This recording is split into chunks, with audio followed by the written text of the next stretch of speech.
अथ श्री गणेशस्तोत्रम्। प्रणम्यं शिरसा देवं गौरीपुत्रं विनायकं भक्तावासं स्मरे नित्यम् आयुष्कामार्थसिद्धये। प्रथमं वक्रतुण्डं च एकदन्तं द्वितीयकं तृतीयं कृष्णपिङ्गाक्षं गजवक्त्रं चतुर्थकं लम्बोदरं पञ्चमं च षष्ठं विकटमेव च सप्तमं विघ्नराजेन्द्रं धूम्रवर्णं तथाष्टमं नवमं भालचन्द्रं च दशमं तु विनायकम् एकादशं गणपतिं द्वादशं तु गजाननं द्वादशैतानि नामानि त्रिसन्ध्यं यः पठेन्नर न च विघ्नभयं तस्य सर्वसिद्धिकरं प्रभो। विद्यार्थी लभते विद्यां धनार्थी लभते धनं पुत्रार्थी लभते पुत्रान् मोक्षार्थी लभते गतिं। जपेत् गणपतिं स्तोत्रं षड्भिस्मार्षः फलं लभेत् संवत्सरेण सिद्धिं च लभते नात्र संशयः। अष्टभ्यो ब्राह्मणेभ्यश्च लिखित्वा यः फलं लभेत् तस्य विद्या भवेत् सर्वा गणेशस्य प्रसादतः। अथ श्री विष्णुरक्षास्तोत्रम्। अथवा केशवाद्यस्तु रक्षां कुर्यात् प्रयत्नतः केशवः पातु पादौ मे जङ्घे नारायणोऽवतु माधवो मे कटिं पातु गोविन्दो गुह्यमेव च नाभिं विष्णुश्च मे पातु जठरं मधुसूदनः उरु त्रिविक्रमः पातु हृदयं पातु मे नरः श्रीधरः पातु कण्ठं च ऋषिकेशो मुखं मम पद्मनाभः स्तनौ पातु शीर्षं दामोदरोऽवतु एवं विन्यस्य चाङ्गेषु जपकाले तु साधकः निर्भयो जायते भूत वेतालग्रहराक्षसात् पुनर्न्यसेत् प्रयत्नेन ध्यानं कुर्वन् समाहितः पुरस्तात् केशवः पातु चक्रे जाम्बूनदप्रभः पश्चान्नारायणः शङ्खे नीलजीमुतसन्निभः ऊर्ध्वन्मिन्दीवरश्यामो माधवस्तु गदाधरः गोविन्दो दक्षिणे पार्श्वे धन्वी चन्द्रप्रभो महान् उत्तरे हलधृग्विष्णुः पद्मकिञ्जलकल्मषन्निभः आग्नेयामरविन्दाक्षो मुसले मधुसूदनः त्रिविक्रमः खड्गपाणिर्नैऋत्यां ज्वलनप्रभः वायव्यां माधवो वज्रे तरुणादित्यसन्निभः ईशान्यां पुण्डरीकाक्षः श्रीधरः पट्टिसायुधः विद्युत्प्रभो हृषीकेश ऊर्ध्वे पातु समुन्दरः अधश्च पद्मनाभो मे सहस्रांशु समप्रभः सर्वायुधः सर्वशक्तिः सर्वाद्यः सर्वतोमुखः इन्द्रगोपप्रभः पायात् पाशहस्तोपराजितः स बाह्याभ्यन्तरे देहमव्याद्यामोदरो हरिः एवं सर्वत्र निश्चिन्द्रं नाम द्वादशपञ्जरं प्रविष्टोऽहं न मे किञ्चित् द्वयमस्ति कदाचनः एवं रक्षाविधायाथ दुर्धर्षो जायते नरः सर्वेषु नृहरिर्मन्त्र वर्गेष्वेवं विधिर्मतः। अथ श्री अष्टलक्ष्मीस्तोत्रम्। सुमनसवन्दितसुन्दरि माधवी चन्द्रसहोदरि हेममये मुनिगणवन्दितमोक्षप्रदायिनि मञ्जुलभाषिणि वेदनुते पंकजवासिनी देव सुपूजित सद्गुणवर्षिणि शांतियुते। जय जय हे मधुसूदन कामिनी आदिलक्ष्मी सदा पालय माम्। आदिलक्ष्मी सदा पालय माम्। अयि कलिकल्मषनाशिनि कामिनि वैदिकरूपिणि वेदमये। क्षीरसमुद्भवमङ्गलरूपिणि मन्त्रनिवासिनि मन्त्रनुते। मङ्गलदायिनि अम्बुजवासिनि देवगणाश्रितपादयुते। जय जय हे मधुसूदन कामिनि धान्यलक्ष्मी सदा पालय माम्। धान्यलक्ष्मी सदा पालय माम्। जय जय वर्षिणि वैष्णव भार्गव मन्त्रस्वरूपिणि मन्त्रमये। सुरगणपूजित शीघ्रफलप्रद ज्ञानविकासिनि शास्त्रनुते। भवभयहारिणि पापविमोचनि साधुजनाश्रितपादयुते। जय जय हे मधुसूदन कामिनि धैर्यलक्ष्मी सदा पालय माम्। धैर्यलक्ष्मी सदा पालय माम्। जय जय दुर्गतिनाशिनि कामिनि सर्वफलप्रद शास्त्रमये। रथगजतुरगपदादि समावृत परिजनमण्डित लोकनुते। हरिहर ब्रह्म सुपूजित सेवित ताप निवारण पादयुते। जय जय हे मधुसूदन कामिनि गजलक्ष्मी परिपालय माम्।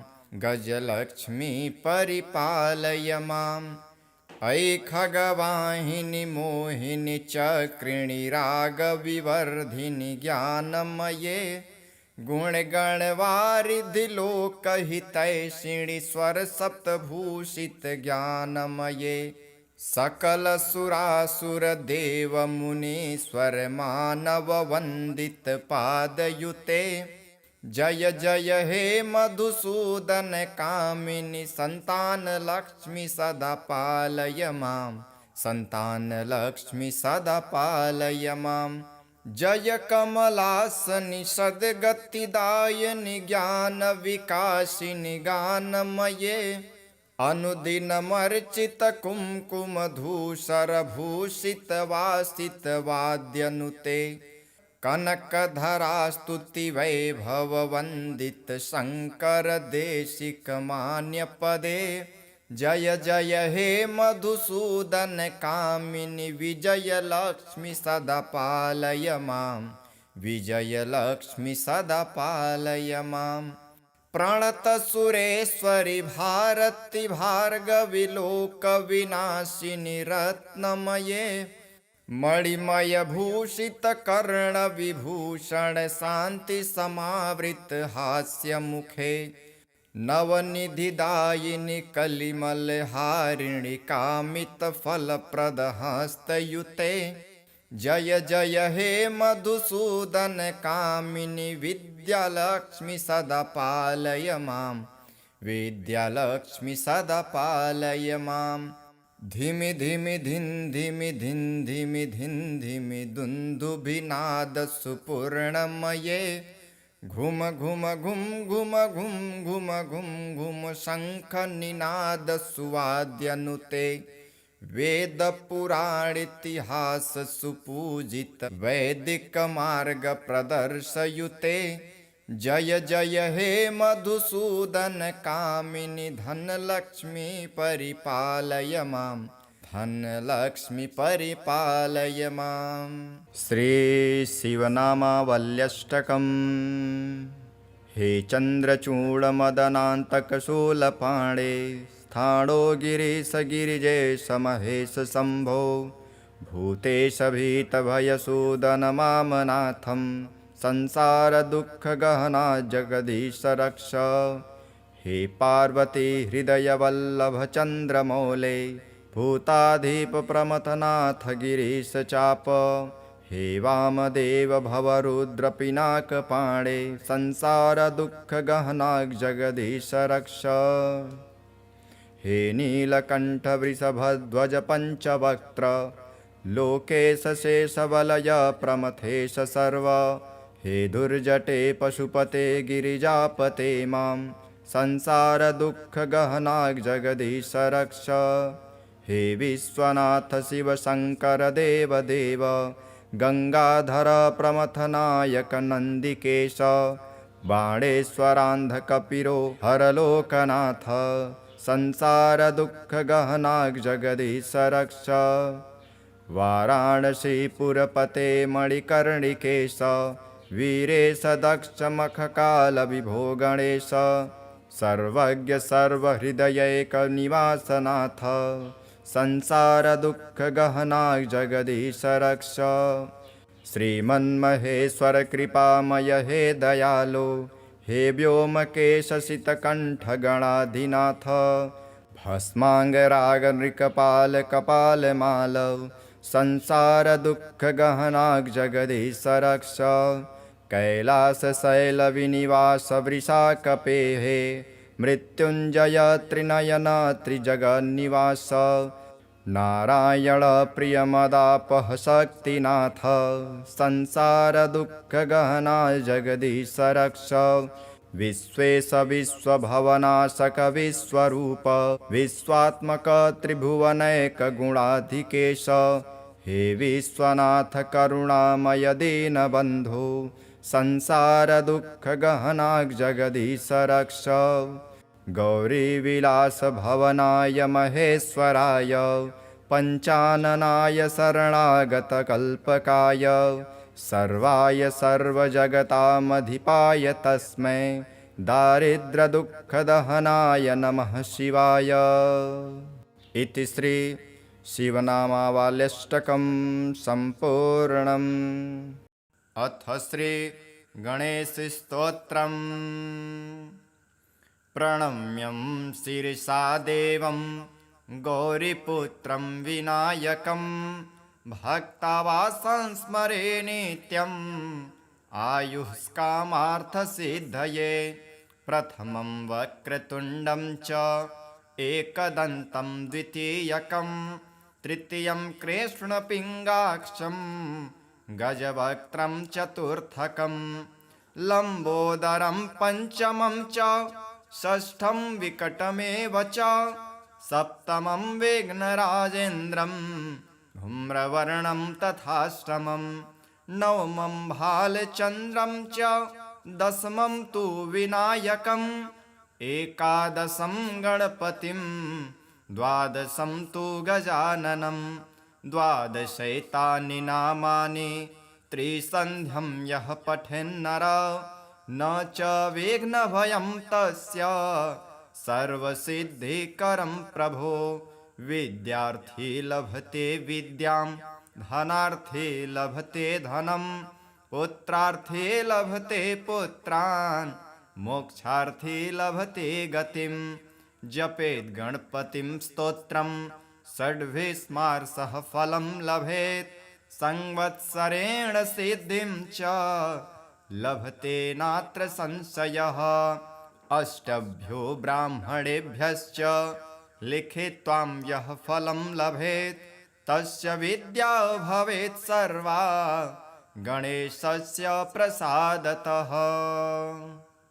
अथ श्री विष्णुरक्षास्तोत्रम्। अथवा केशवाद्यस्तु रक्षां कुर्यात् प्रयत्नतः। केशवः पातु पादौ मे जङ्घे नारायणोऽवतु। माधवो मे कटिं पातु गोविन्दो गुह्यमेव च। नाभिं विष्णुश्च मे पातु जठरं मधुसूदनः। उरु त्रिविक्रमः पातु हृदयं पातु मे नरः। श्रीधरः पातु कण्ठं च ऋषिकेशो मुखं मम। पद्मनाभः स्तनौ पातु शीर्षं दामोदरोऽवतु।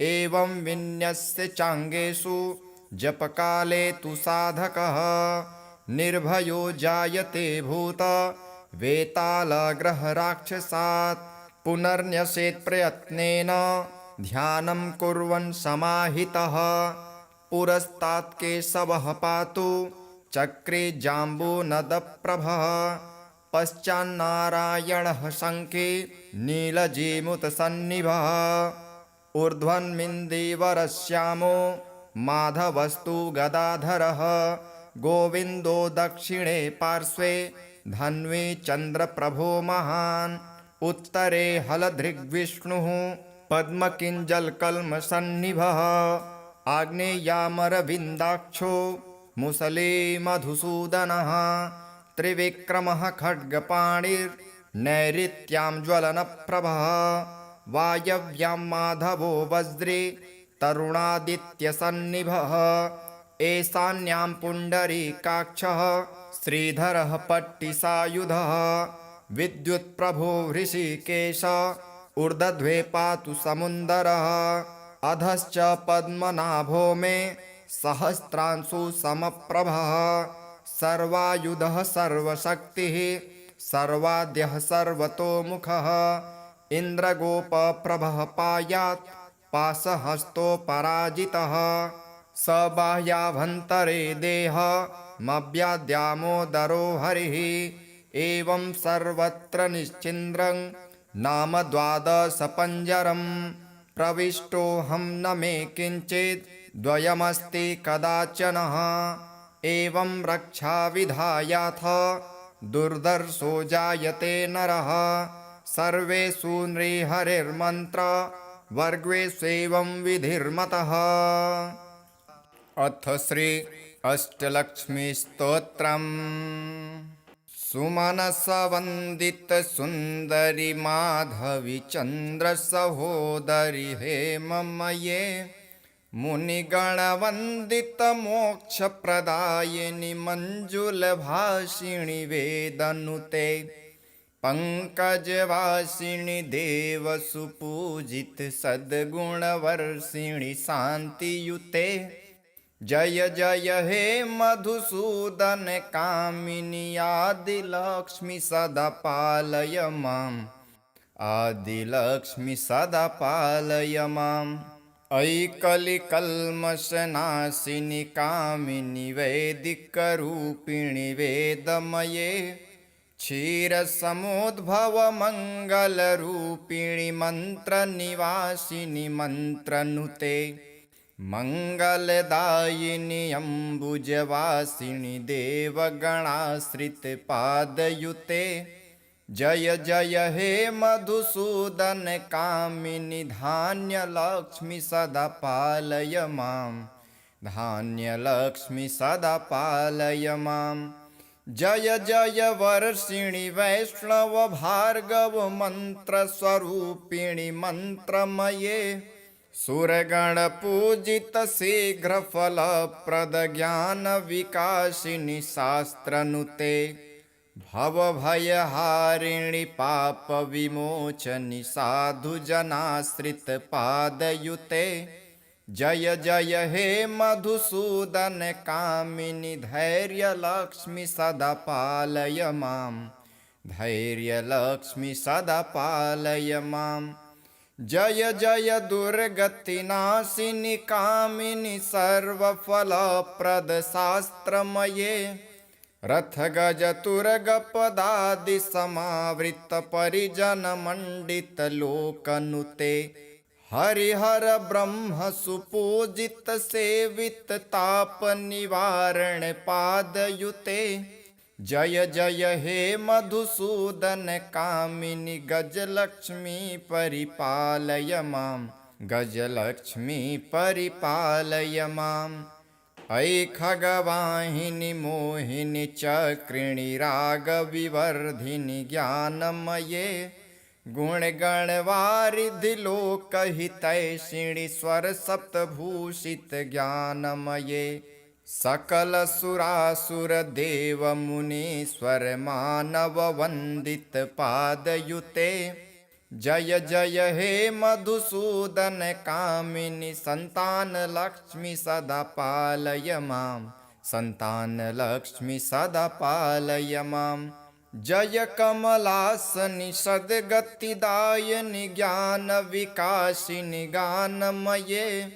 अनुदिनमर्चित कुङ्कुमधूसरभूषित वासित वाद्यनुते कनकधरा स्तुति वैभव वन्दित शङ्कर देशिक मान्यपदे जय जय हे मधुसूदन कामिनि विजयलक्ष्मि सदा पालय मां विजयलक्ष्मि सदा पालय मां प्रणतसुरेश्वरि भारति भार्गवि लोकविनाशिनि रत्नमये मणिमयभूषित कर्णविभूषण शान्ति समावृत हास्यमुखे नवनिधिदायिनि कलिमलहारिणि कामितफलप्रदहस्तयुते जय जय हे मधुसूदन कामिनि विद्यालक्ष्मि सदा पालय मां विद्यालक्ष्मि सदा पालय मां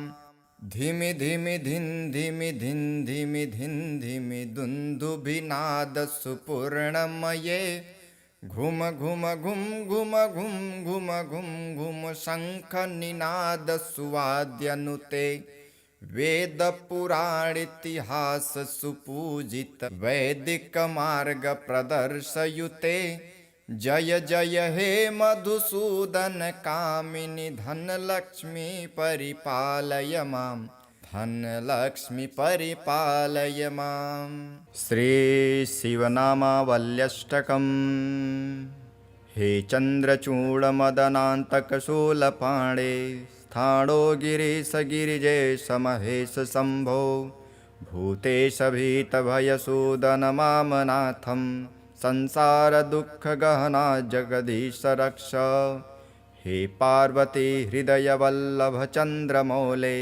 भूताधीप प्रमथनाथ गिरीश चाप हे वामदेव भवरुद्रपिनाकपाणे संसारदुःखगहना जगदीश रक्ष हे नीलकण्ठ वृषभध्वज पञ्चवक्त्र लोकेश शेषवलय प्रमथेश सर्व हे दुर्जटे पशुपते गिरिजापते मां संसारदुःखगहना जगदीश रक्ष हे विश्वनाथ शिव शङ्कर देव देव गङ्गाधर प्रमथनायक नन्दिकेश बाणेश्वरान्धकपिरो हरलोकनाथ संसारदुःखगहना जगदीश रक्ष वाराणसीपुरपते मणिकर्णिकेश वीरेश दक्ष मखकालविभो गणेश सर्वज्ञ सर्वहृदयैकनिवासनाथ संसारदुःखगहना जगदीश रक्ष श्रीमन्महेश्वर कृपामय हे दयालो हे व्योमकेशसितकण्ठगणाधिनाथ भस्माङ्गरागनृकपाल कपालमाल संसारदुःखगहना जगदीश रक्ष कैलासशैलविनिवास वृषाकपेहे मृत्युञ्जय त्रिनयन त्रिजगन्निवास नारायण प्रियमदापः शक्तिनाथ संसारदुःखगहना जगदीश रक्ष विश्वेश विश्वभवनाशक विश्वरूप विश्वात्मक त्रिभुवनैक गुणाधिकेश हे विश्वनाथ करुणामय दीनबन्धो संसारदुःखगहना जगदीश रक्ष गौरीविलास भवनाय महेश्वराय पञ्चाननाय शरणागतकल्पकाय सर्वाय सर्वजगतामधिपाय तस्मै दारिद्र्यदुःखदहनाय नमः शिवाय इति श्री शिवनामावल्यष्टकं सम्पूर्णम्। अथ श्री गणेशस्तोत्रम्। प्रणम्यं शिरसा देवं गौरीपुत्रं विनायकं भक्तावासं स्मरे नित्यम् आयुष्कामार्थसिद्धये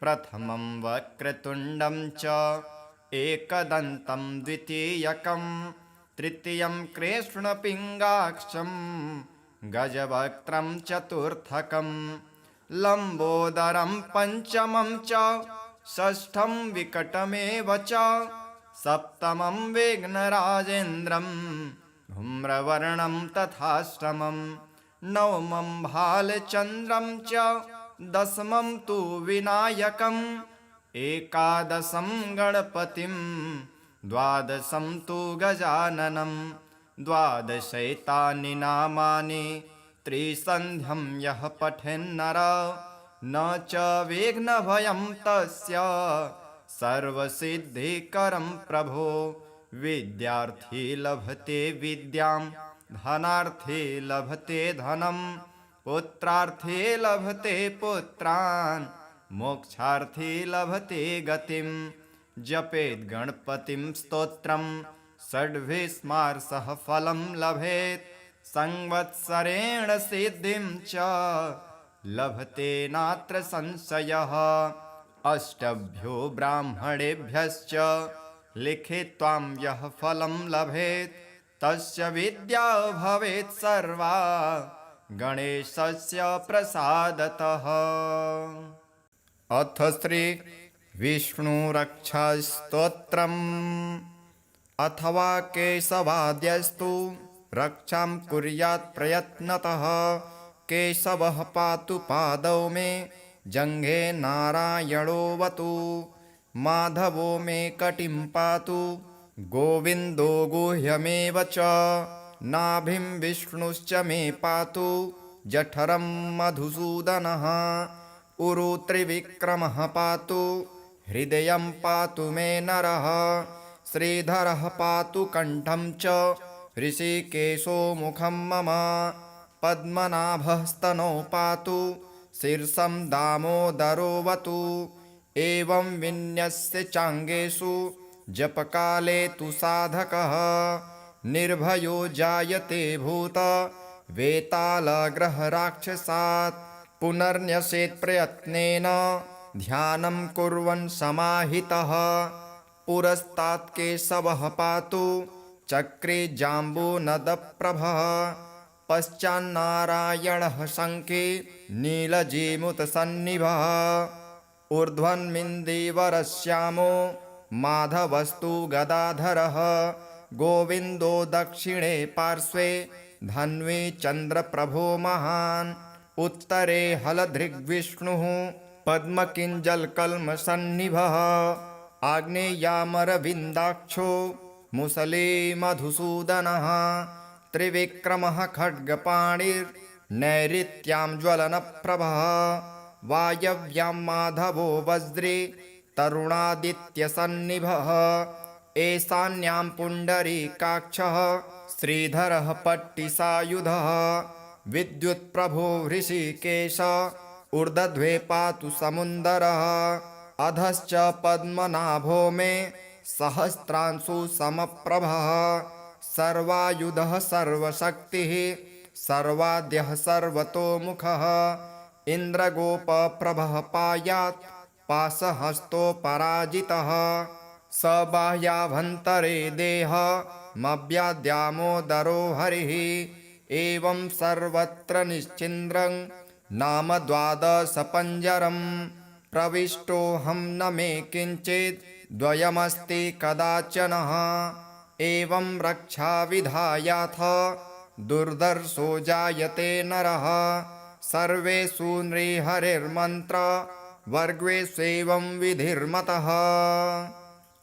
अथ श्री अष्टलक्ष्मीस्तोत्रम् सुमनसवन्दितसुन्दरि माधवी चन्द्रसहोदरि हेममये मुनिगणवन्दितमोक्षप्रदायिनि मञ्जुलभाषिणि वेदनुते पङ्कजवासिनि देवसुपूजित सद्गुणवर्षिणि शान्तियुते जय जय हे मधुसूदन कामिनि आदिलक्ष्मि सदा पालय माम् आदिलक्ष्मि सदा पालय माम् ऐकलिकल्मषनाशिनि कामिनि वैदिकरूपिणि वेदमये क्षीरसमुद्भव मङ्गलरूपिणि मन्त्रनिवासिनि मन्त्रनुते मङ्गलदायिनि अम्बुजवासिनि देवगणाश्रितपादयुते जय जय हे मधुसूदन कामिनि धान्यलक्ष्मि सदा पालय माम् धान्यलक्ष्मि सदा पालय माम् जय जय वर्षिणि वैष्णव भार्गव मन्त्रस्वरूपिणि मन्त्रमये सुरगणपूजित शीघ्रफलप्रद ज्ञानविकासिनि शास्त्रनुते भवभयहारिणि पापविमोचनि साधुजनाश्रितपादयुते जय जय हे मधुसूदन कामिनि धैर्यलक्ष्मि सदा पालय माम् धैर्यलक्ष्मि सदा पालय माम् जय जय दुर्गतिनाशिनि कामिनि सर्वफलप्रद शास्त्रमये रथगजतुरगपदादि समावृत परिजनमण्डित लोकनुते हरिहर ब्रह्म सुपूजित सेवित ताप निवारण पादयुते जय जय हे मधुसूदन कामिनि गजलक्ष्मी परिपालय माम् गजलक्ष्मी परिपालय माम् अयि खगवाहिनि मोहिनि चक्रिणि रागविवर्धिनि ज्ञानमये गुणगणवारिधि लोकहितैषिणि स्वरसप्तभूषित ज्ञानमये सकल सुरासुर देव मुनीश्वर मानव वन्दित पादयुते जय जय हे मधुसूदन कामिनि संतान लक्ष्मि सदा पालय माम् संतान लक्ष्मि सदा पालय माम् जय कमलासनि सद्गतिदायिनि ज्ञान विकासिनि गानमये अनुदिनमर्चित कुङ्कुमधूसर भूषित वासित वाद्यनुते कनकधरास्तुति वैभव वन्दित शङ्कर देशिक मान्यपदे जय जय हे मधुसूदन कामिनि विजयलक्ष्मि सदा पालय माम् विजयलक्ष्मि सदा पालय माम् प्रणतसुरेश्वरि भारति भार्गवि लोकविनाशिनि रत्नमये मणिमय भूषित कर्ण विभूषण शांति समावृत हास्य मुखे नवनिधिदायिनि कलिमल हारिणि कामित फलप्रद हस्तयुते जय जय हे मधुसूदन कामिनि विद्यालक्ष्मि सदा पालय माम् विद्यालक्ष्मि सदा पालय माम् धिमि धिमि धिन् धिमि धिन् धिमि धिन् धिमि दुन्दुभिनाद सुपूर्णमये घुम घुम घुम घुम घुम घुम घुम घुम शङ्ख निनाद सुवाद्यनुते वेद पुराण इतिहास सुपूजित वैदिक मार्ग प्रदर्शयुते जय जय हे मधुसूदन कामिनि धनलक्ष्मी परिपालय माम् धनलक्ष्मी परिपालय माम् श्री शिवनामावल्यष्टकम् हे चन्द्रचूडमदनान्तकशूलपाणे स्थाणो गिरीश गिरिजेश महेश शम्भो भूतेश भीतभयसूदन मामनाथम्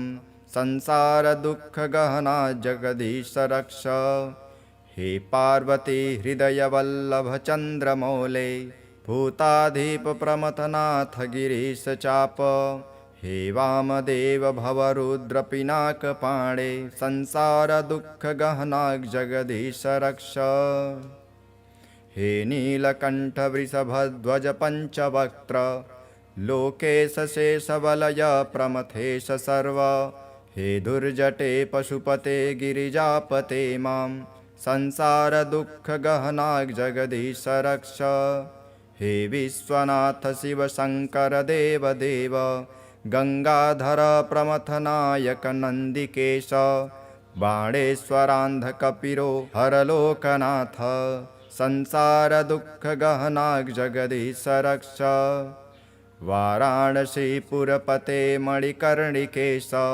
वीरेश दक्ष मखकाल विभो गणेश सर्वज्ञ सर्वहृदयैक निवासनाथ संसार दुख गहनाग जगदीश रक्ष श्रीमन्महेश्वर कृपामय हे दयालो हे व्योमकेश शीतकंठ गणाधिनाथ भस्मांगराग नृकपाल कपाल माल संसार दुख गहनाग जगदीश रक्ष कैलास शैल विनिवास वृषा कपेहे मृत्युंजय त्रिनयन त्रिजगन्निवास नारायण प्रियमदापह शक्तिनाथ संसार दुख गहना जगदीश रक्ष विश्वेश विश्वभवनाशक विश्वरूप विश्वात्मक त्रिभुवनैक गुणाधिकेश हे विश्वनाथ करुणामय दीनबन्धो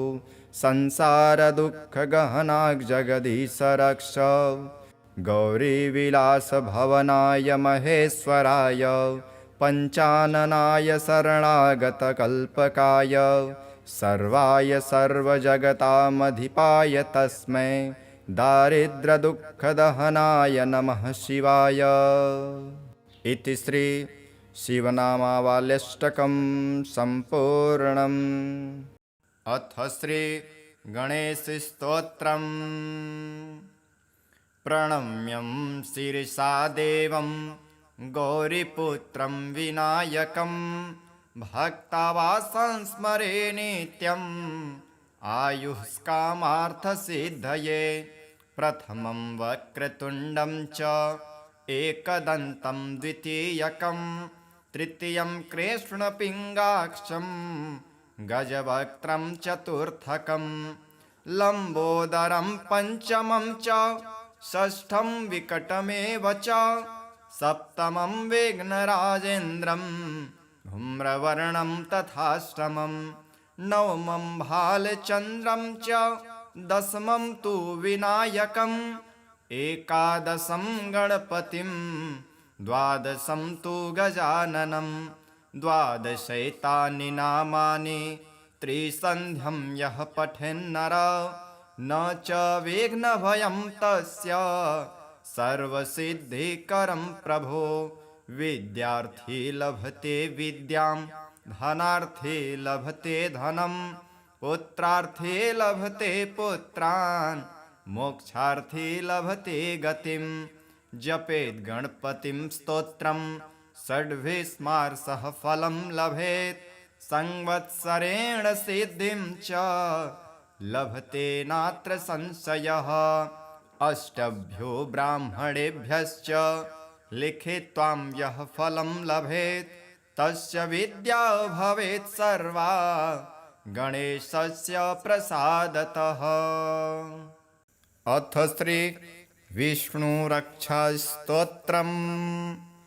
अथवा केशवाद्यस्तु रक्षां कुर्यात् प्रयत्नतः केशवः पातु पादौ मे जङ्घे नारायणोऽवतु माधवो मे कटिं पातु गोविन्दो गुह्यमेव च नाभिं विष्णुश्च मे पातु जठरं मधुसूदनः उरु त्रिविक्रमः पातु हृदयं पातु मे नरः श्रीधरः पातु कण्ठं च ऋषिकेशो मुखं मम पद्मनाभः स्तनौ पातु शीर्षं दामोदरोऽवतु एवं विन्यस्य चाङ्गेषु जपकाले तु साधकः निर्भयो जायते भूत वेतालग्रहराक्षसात् पुनर्न्यसेत् प्रयत्नेन ध्यानं कुर्वन् समाहितः पुरस्तात् केशवः पातु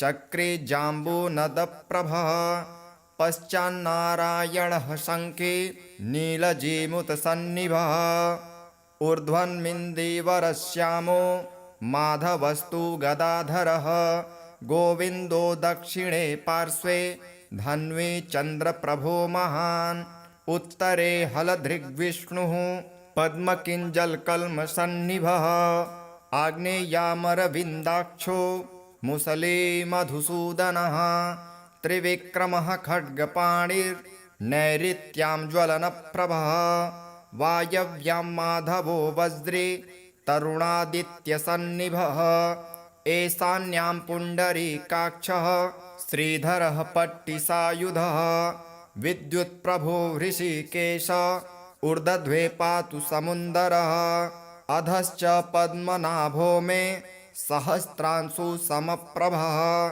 सर्वायुधः सर्वशक्तिः सर्वाद्यः सर्वतोमुखः इन्द्रगोपप्रभः पायात् पाशहस्तोपराजितः स बाह्याभ्यन्तरे देहमव्याद्यामोदरो हरिः एवं सर्वत्र निश्चिन्द्रं नाम द्वादशपञ्जरं प्रविष्टोऽहं न मे किञ्चित् द्वयमस्ति कदाचनः एवं रक्षाविधायाथ दुर्धर्षो जायते नरः सर्वेषु नृहरिर्मन्त्र वर्गेष्वेवं विधिर्मतः।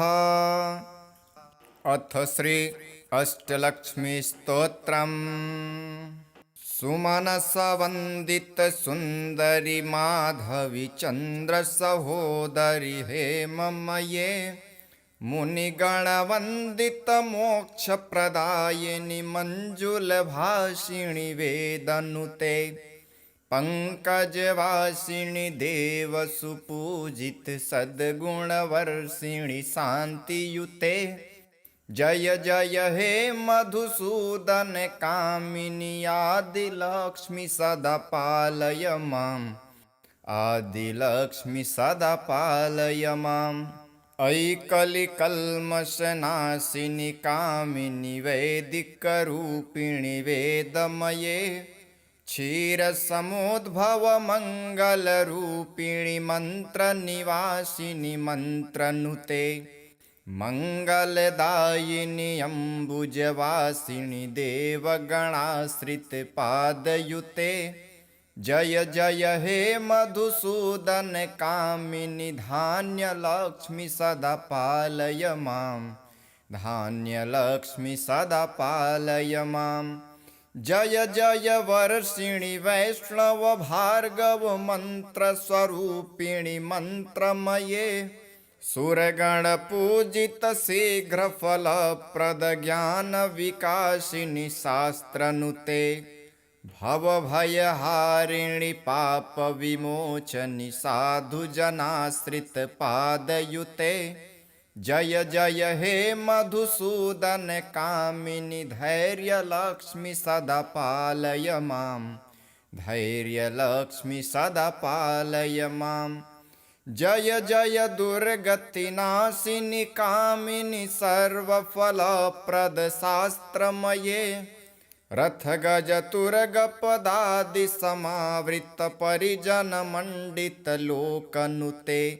हरिहर ब्रह्म सुपूजित सेवित ताप निवारण पादयुते जय जय हे मधुसूदन कामिनि गजलक्ष्मी परिपालय माम् गजलक्ष्मी परिपालय माम् अयि खगवाहिनि मोहिनि चक्रिणि रागविवर्धिनि ज्ञानमये गुणगणवारिधि लोकहितैषिणि स्वरसप्तभूषित ज्ञानमये सकलसुरासुर देव मुनीश्वर मानव वन्दित पादयुते जय जय हे मधुसूदन कामिनि संतानलक्ष्मि सदा पालय माम् संतानलक्ष्मि सदा पालय माम् जय कमलासनि सद्गतिदायिनि ज्ञानविकासिनि गानमये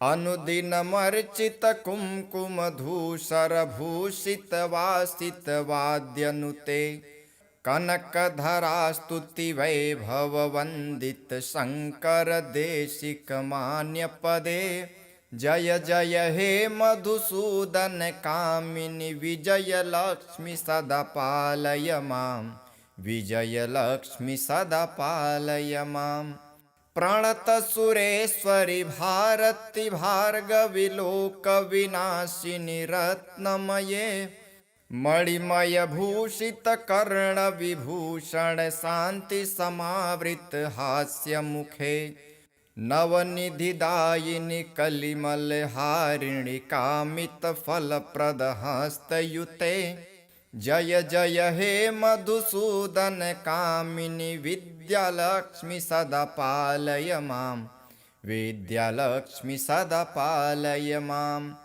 धिमि धिमि धिन् धिमि धिन् धिमि धिन् धिमि दुन्दुभिनादसुपूर्णमये घुम घुम घुम घुम घुम घुम घुम घुम शङ्खनिनादसुवाद्यनुते वेदपुराणेतिहास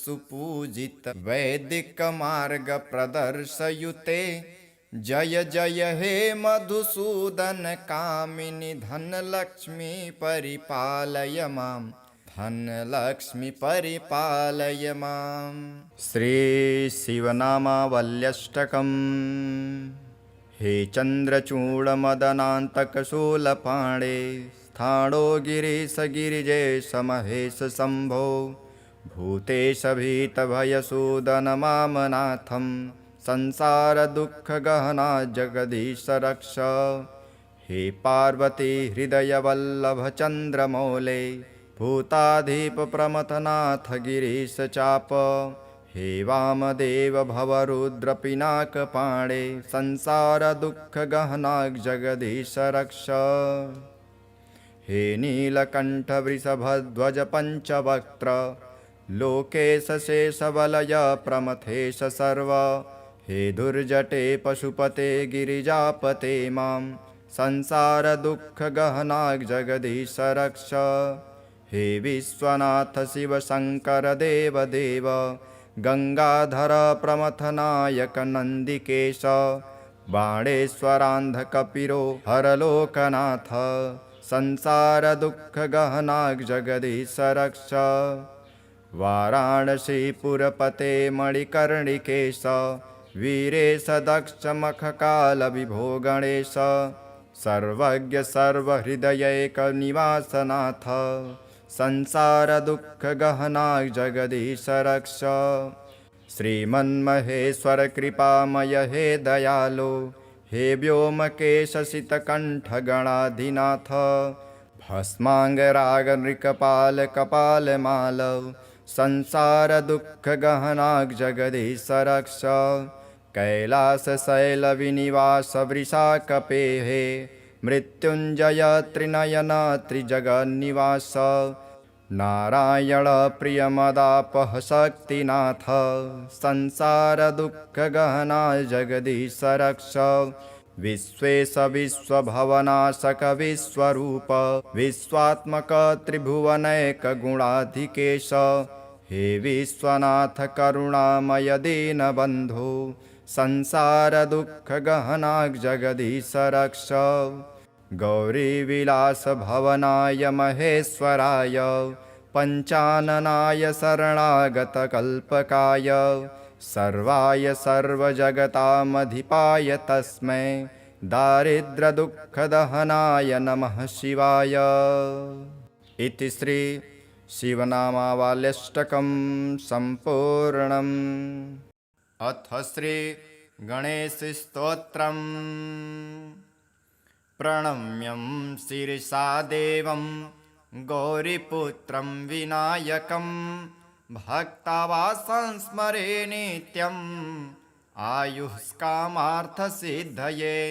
प्रथमं वक्रतुण्डं च एकदन्तं द्वितीयकं तृतीयं कृष्णपिङ्गाक्षं गजवक्त्रं चतुर्थकं लम्बोदरं पञ्चमं च षष्ठं विकटमेव च सप्तमं विघ्नराजेन्द्रं धूम्रवर्णं तथाष्टमं नवमं भालचन्द्रं च दशमं तु विनायकम् एकादशं गणपतिं द्वादशं तु गजाननं द्वादशैतानि नामानि त्रिसन्ध्यं यः पठेन्नर न च विघ्नभयं तस्य सर्वसिद्धिकरं प्रभो।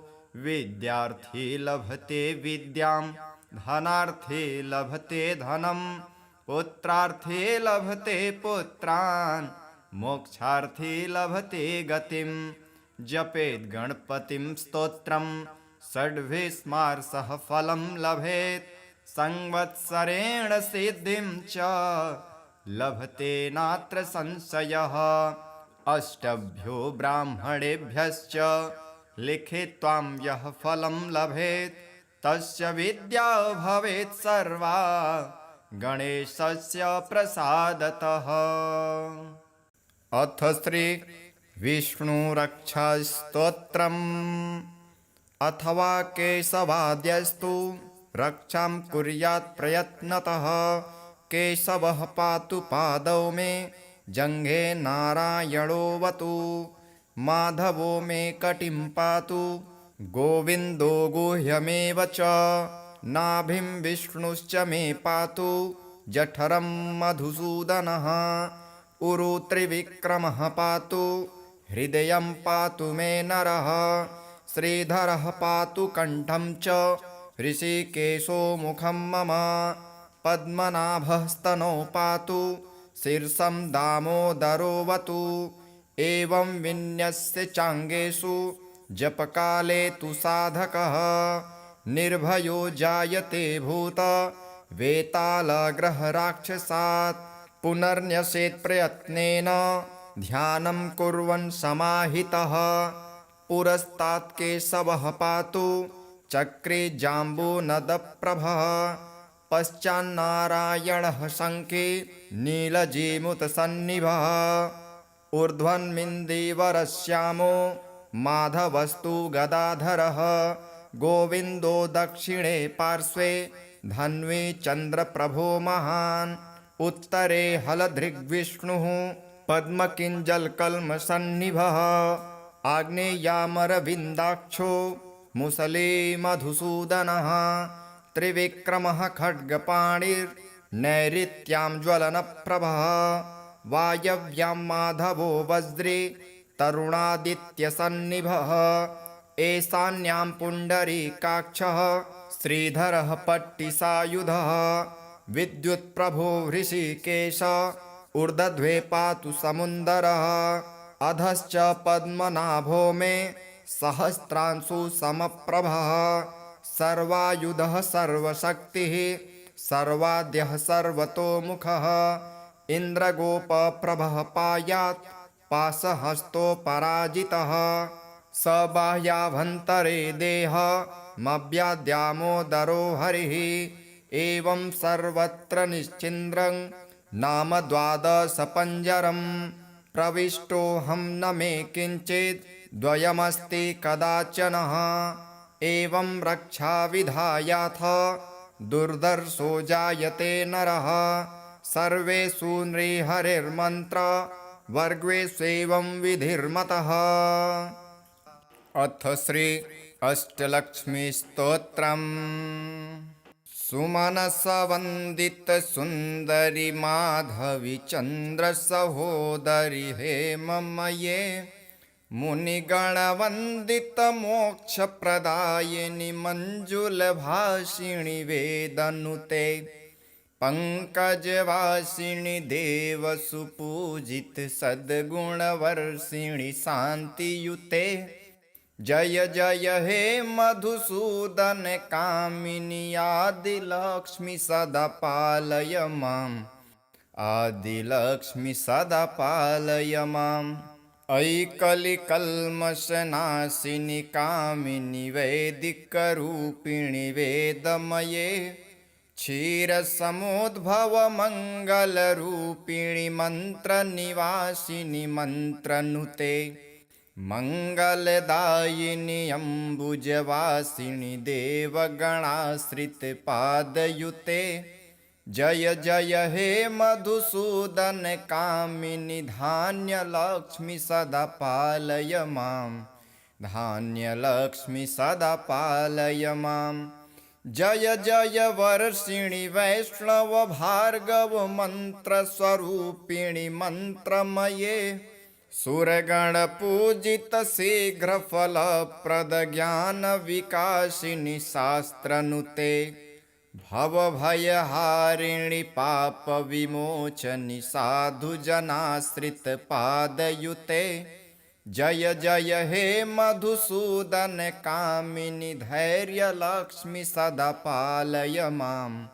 धैर्यलक्ष्मी सदा पालय माम्। जय जय दुर्गतिनाशिनि कामिनि सर्वफलप्रद शास्त्रमये। रथगजतुरगपदादि समावृत परिजनमण्डित लोकनुते। हरिहर ब्रह्म सुपूजित सेवित ताप निवारण पादयुते। जय जय हे मधुसूदन कामिनि गजलक्ष्मी परिपालय माम्। गजलक्ष्मी परिपालय माम्। अयि खगवाहिनि मोहिनि चक्रिणि रागविवर्धिनि ज्ञानमये। गुणगणवारिधि लोकहितैषिणि स्वरसप्तभूषित ज्ञानमये। सकल सुरासुर देव मुनीश्वर मानव वन्दित पादयुते। जय जय हे मधुसूदन कामिनि संतान लक्ष्मी सदा पालय माम्। संतान लक्ष्मी सदा पालय माम्। जय कमलासनि सद्गतिदायिनि ज्ञान विकासिनि गानमये। अनुदिनमर्चित कुङ्कुमधूसर भूषित वासित वाद्यनुते।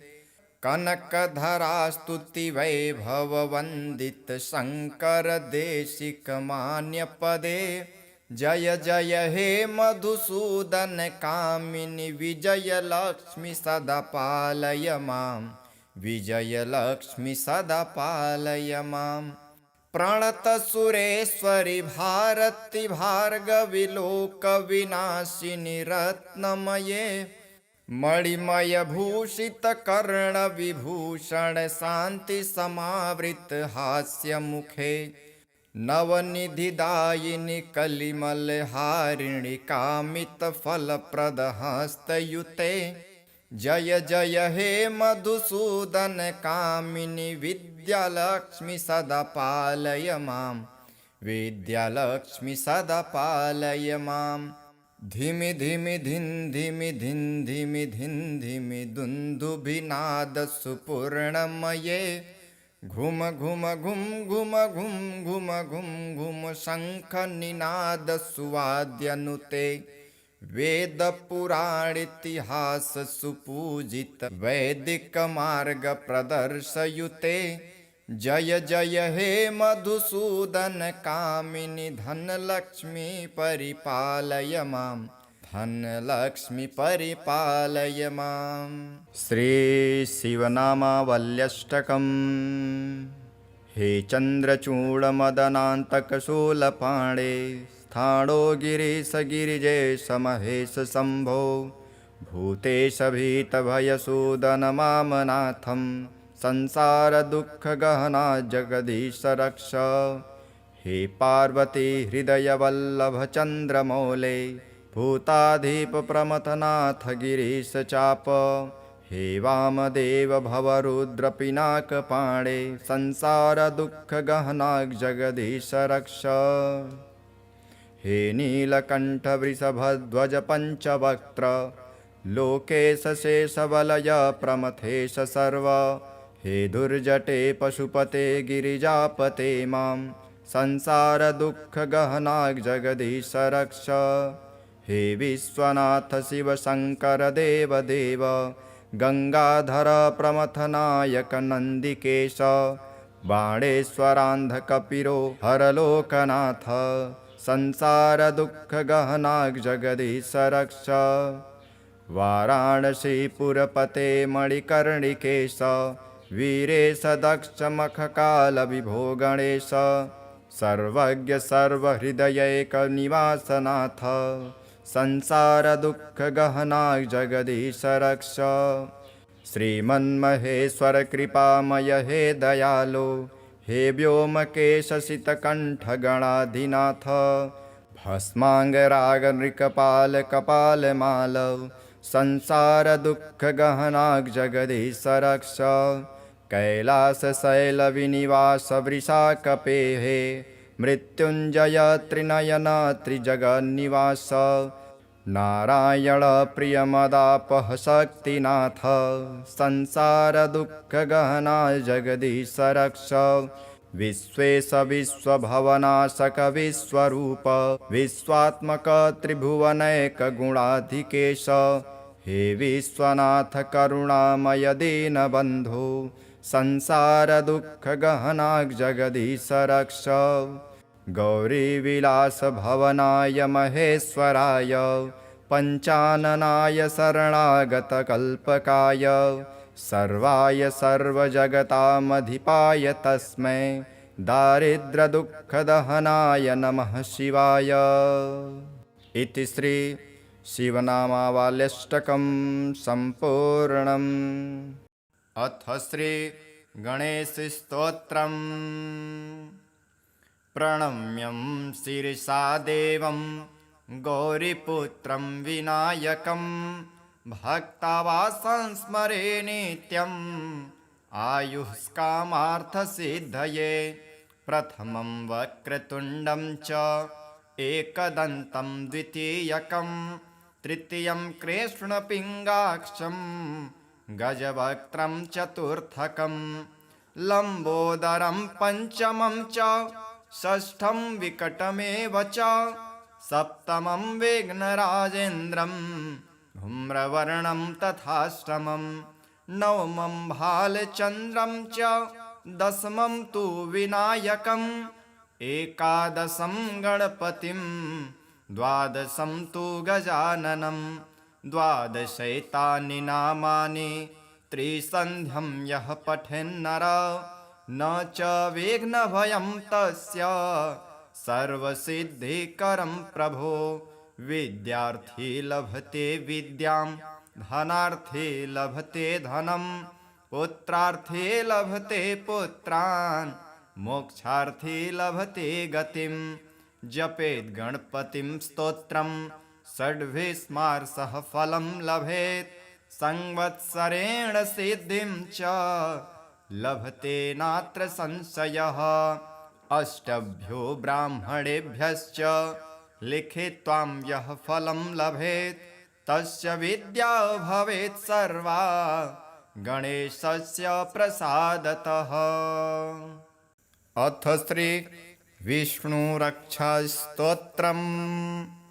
अथवा केशवाद्यस्तु रक्षां कुर्यात् प्रयत्नतः केशवः पातु पादौ मे जङ्घे नारायणोऽवतु माधवो मे कटिं पातु गोविन्दो गुह्यमेव च नाभिं विष्णुश्च मे पातु जठरं मधुसूदनः उरु त्रिविक्रमः पातु हृदयं पातु मे नरः श्रीधरः पातु कण्ठं च ऋषिकेशो मुखं मम पद्मनाभः स्तनौ पातु शीर्षं दामोदरोऽवतु एवं विन्यस्य चाङ्गेषु जपकाले तु साधकः निर्भयो जायते भूत वेतालग्रहराक्षसात् पुनर्न्यसेत् प्रयत्नेन ध्यानं कुर्वन् समाहितः पुरस्तात् केशवः पातु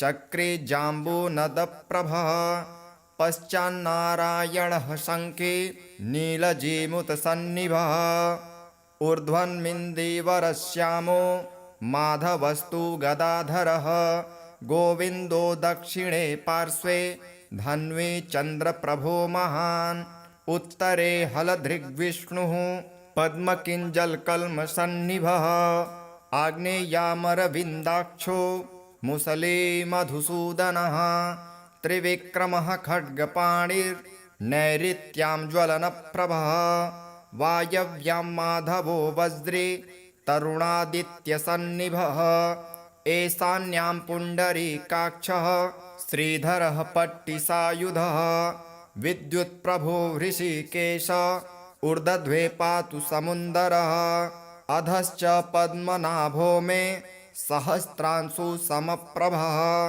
सर्वायुधः सर्वशक्तिः सर्वाद्यः सर्वतोमुखः इन्द्रगोपप्रभः पायात् पाशहस्तोपराजितः स बाह्याभ्यन्तरे देहमव्याद्यामोदरो हरिः एवं सर्वत्र निश्चिन्द्रं नाम द्वादशपञ्जरं प्रविष्टोऽहं न मे किञ्चित् द्वयमस्ति कदाचनः एवं रक्षाविधायाथ दुर्धर्षो जायते नरः सर्वेषु नृहरिर्मन्त्र वर्गेष्वेवं विधिर्मतः। अथ श्री अष्टलक्ष्मीस्तोत्रम्।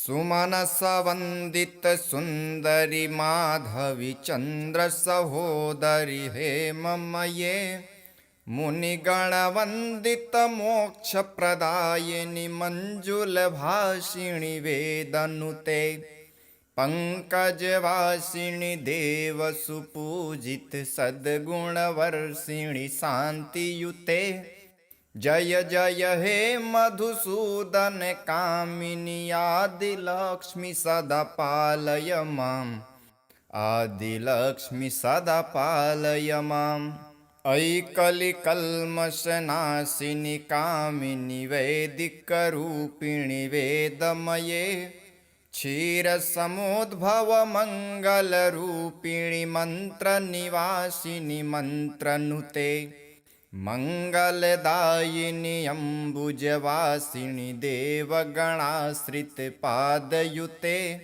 जय जय हे मधुसूदन कामिनि धान्यलक्ष्मि सदा पालय माम् धान्यलक्ष्मि सदा पालय माम् जय जय वर्षिणि वैष्णव भार्गव मन्त्रस्वरूपिणि मन्त्रमये सुरगणपूजित शीघ्रफलप्रद ज्ञानविकासिनि शास्त्रनुते भवभयहारिणि पापविमोचनि साधुजनाश्रितपादयुते जय जय हे मधुसूदन कामिनि धैर्यलक्ष्मि सदा पालय माम् धैर्यलक्ष्मि सदा पालय माम् जय जय दुर्गतिनाशिनि कामिनि सर्वफलप्रद शास्त्रमये रथगजतुरगपदादि समावृत परिजनमण्डित लोकनुते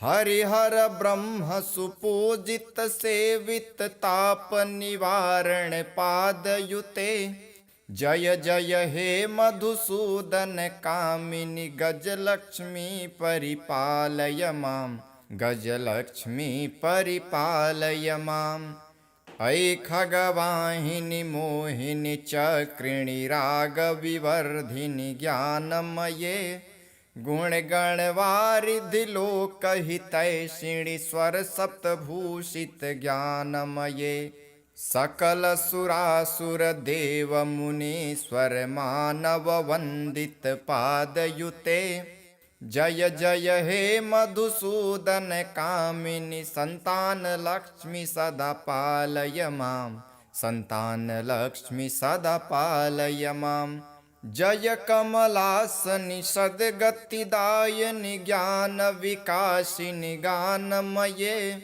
अनुदिनमर्चित कुङ्कुमधूसरभूषित वासित वाद्यनुते कनकधरास्तुति वैभववन्दित शङ्कर देशिक मान्यपदे जय जय हे मधुसूदन कामिनि विजयलक्ष्मि सदा पालय माम् विजयलक्ष्मि सदा पालय माम् प्रणतसुरेश्वरि भारति भार्गवि लोकविनाशिनि रत्नमये मणिमयभूषित कर्णविभूषण शान्ति समावृत हास्यमुखे नवनिधिदायिनि कलिमलहारिणि कामितफलप्रदहस्तयुते जय जय हे मधुसूदन कामिनि विद्यालक्ष्मि सदा पालय माम् विद्यालक्ष्मि सदा पालय माम्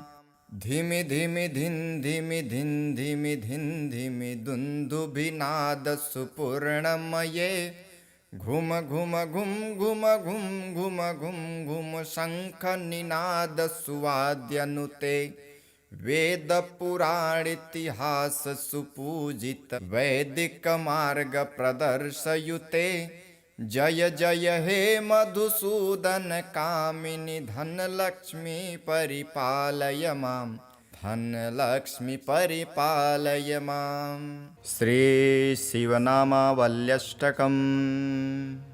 हे चन्द्रचूडमदनान्तकशूलपाणे स्थाणो गिरीश गिरिजेश महेश शम्भो भूतेश भीतभयसूदन मामनाथं संसारदुःखगहना जगदीश रक्ष। हे पार्वती हृदयवल्लभ चन्द्रमौले भूताधीप प्रमथनाथ गिरीश चाप।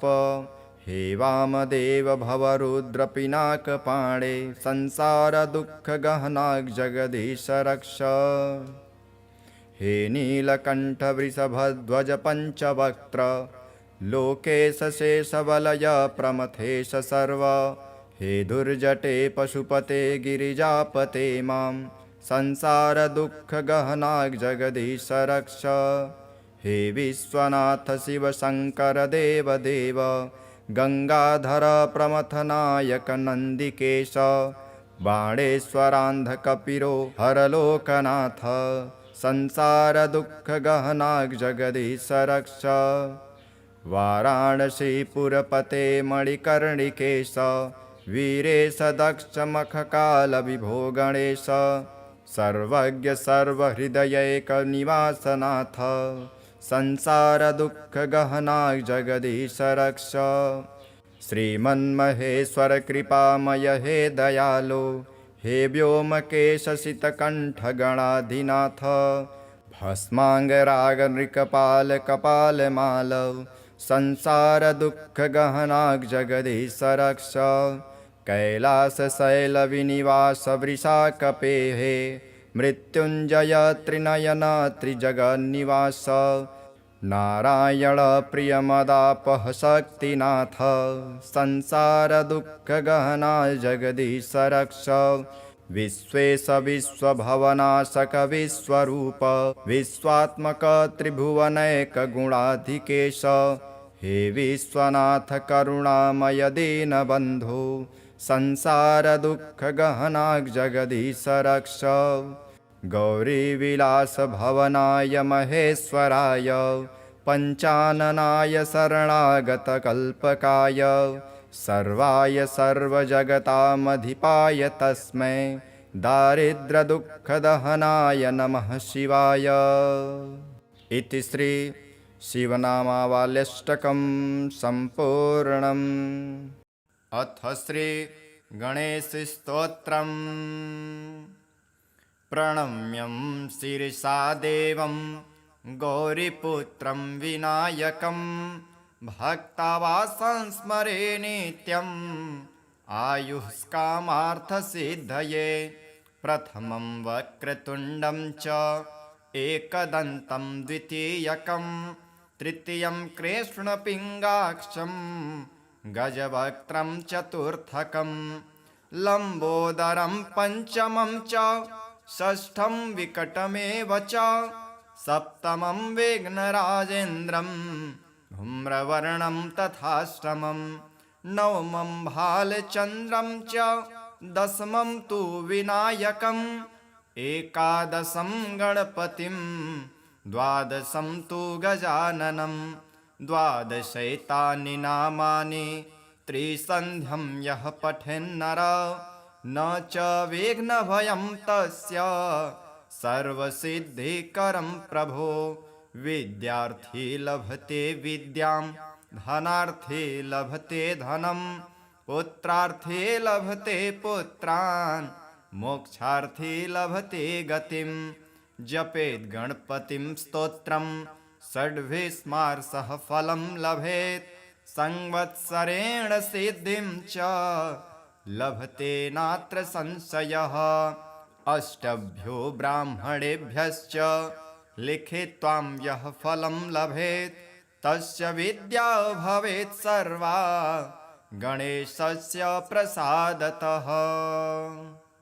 अथ श्री विष्णुरक्षास्तोत्रम् अथवा केशवाद्यस्तु रक्षां कुर्यात् प्रयत्नतः केशवः पातु पादौ मे जङ्घे नारायणोऽवतु माधवो मे कटिं पातु गोविन्दो गुह्यमेव च नाभिं विष्णुश्च मे पातु जठरं मधुसूदनः उरु त्रिविक्रमः पातु हृदयं पातु मे नरः श्रीधरः पातु कण्ठं च ऋषिकेशो मुखं मम पद्मनाभः स्तनौ पातु शीर्षं दामोदरोऽवतु एवं विन्यस्य चाङ्गेषु जपकाले तु साधकः निर्भयो जायते भूत वेतालग्रहराक्षसात् पुनर्न्यसेत् प्रयत्नेन ध्यानं कुर्वन् समाहितः पुरस्तात् केशवः पातु चक्रे जाम्बूनदप्रभः पश्चान्नारायणः शङ्खे नीलजीमुतसन्निभः ऊर्ध्वन्मिन्दीवरश्यामो माधवस्तु गदाधरः गोविन्दो दक्षिणे पार्श्वे धन्वी चन्द्रप्रभो महान् उत्तरे हलधृग्विष्णुः पद्मकिञ्जलकल्मषन्निभः आग्नेयामरविन्दाक्षो मुसले मधुसूदनः त्रिविक्रमः खड्गपाणिर्नैऋत्यां ज्वलनप्रभः वायव्यां माधवो वज्रे तरुणादित्यसन्निभः ईशान्यां पुण्डरीकाक्षः श्रीधरः पट्टिसायुधः विद्युत्प्रभो हृषीकेश ऊर्ध्वे पातु समुन्दरः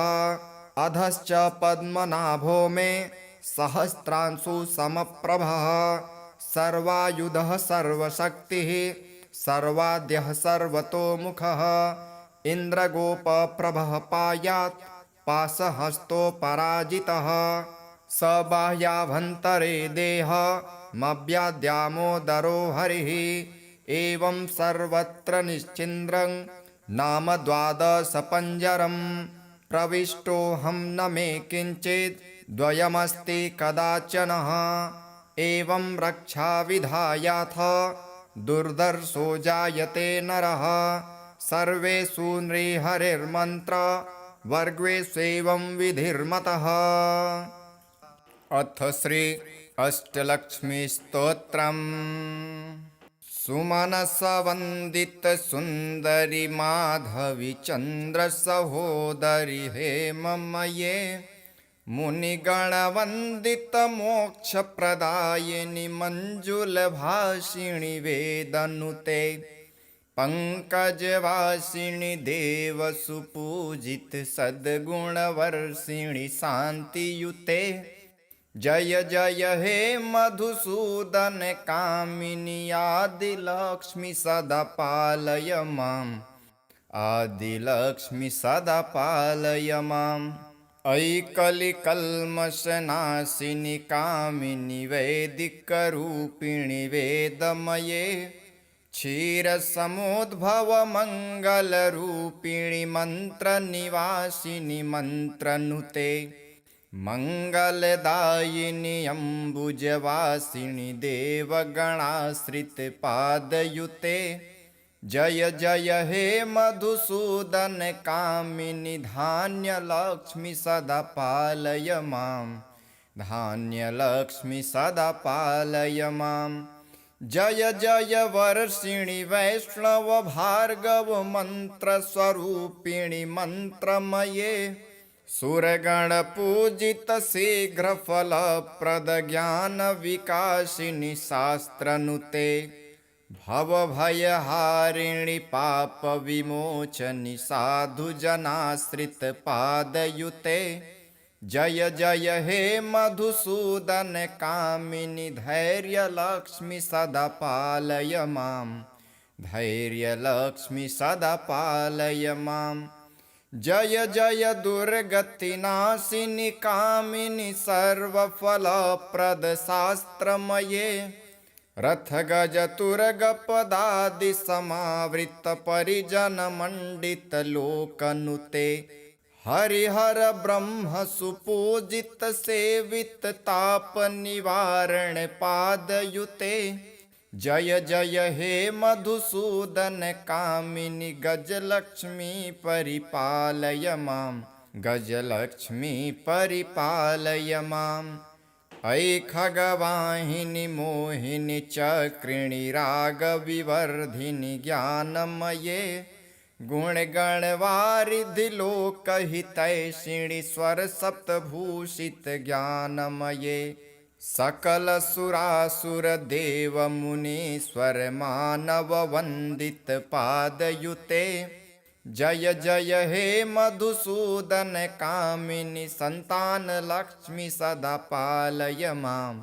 संतान लक्ष्मि सदा पालय माम् जय कमलासनि सद्गतिदायिनि ज्ञान विकासिनि गानमये अनुदिनमर्चित कुमकुम धूसर भूषित वासित वाद्यनुते कनकधरा स्तुति वैभव वंदित शंकर देशिक मान्य पदे जय जय हे मधुसूदन कामिनि विजय लक्ष्मि सदा पालय माम् विजय लक्ष्मि सदा पालय माम् प्रणत सुरेश्वरि भारति भार्गवि लोक विनाशिनि रत्नमये मणिमय भूषित कर्ण विभूषण शांति समावृत हास्य मुखे नवनिधिदायिनि कलिमल हारिणि कामित फलप्रद हस्तयुते जय जय हे मधुसूदन कामिनि विद्यालक्ष्मि सदा पालय माम् विद्यालक्ष्मि सदा पालय माम् धिमि धिमि धिन् धिमि धिन् धिमि धिन् धिमि दुन्दुभिनाद सुपूर्णमये घुम घुम घुम घुम घुम घुम घुम घुम शंख निनाद सुवाद्यनुते वेद पुराण इतिहास सुपूजित वैदिक मार्ग प्रदर्शयुते जय जय हे मधुसूदन कामिनि धनलक्ष्मी परिपालय माम् धनलक्ष्मी परिपालय माम् श्री शिवनामावल्यष्टकम् हे चन्द्रचूडमदनान्तकशूलपाणे स्थाणो गिरीश गिरिजेश महेश शम्भो भूतेश भीतभयसूदन मामनाथं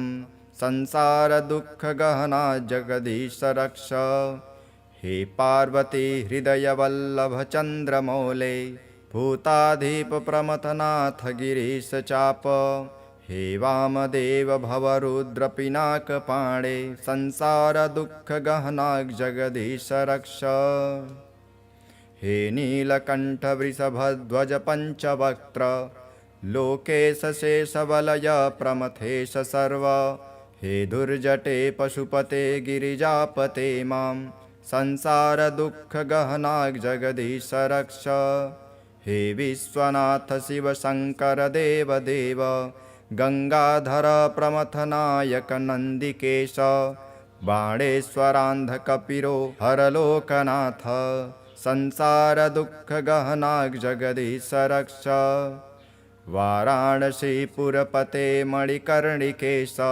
वीरेश दक्ष मखकाल विभो गणेश सर्वज्ञ सर्वहृदयैक निवासनाथ संसार दुःख गहना जगदीश रक्ष श्रीमन्महेश्वर कृपामय हे दयालो हे व्योमकेश शीतकण्ठ गणाधिनाथ भस्मांग राग नृकपाल कपाल माल संसारदुःखगहनाग् जगदीश रक्ष कैलासशैलविनिवास वृषाकपेः मृत्युञ्जय त्रिनयन त्रिजगन्निवास नारायण प्रियमदापः शक्तिनाथ संसारदुःखगहना जगदीश रक्ष विश्वेश विश्वभवनाशक विश्वरूप विश्वात्मक त्रिभुवनैक गुणाधिकेश हे विश्वनाथ करुणामय दीनबन्धो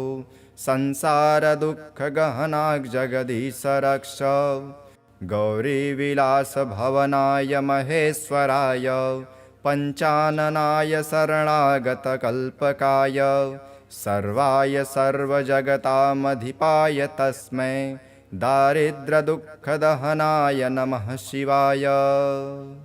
इति श्री शिवनामावल्यष्टकं सम्पूर्णम्।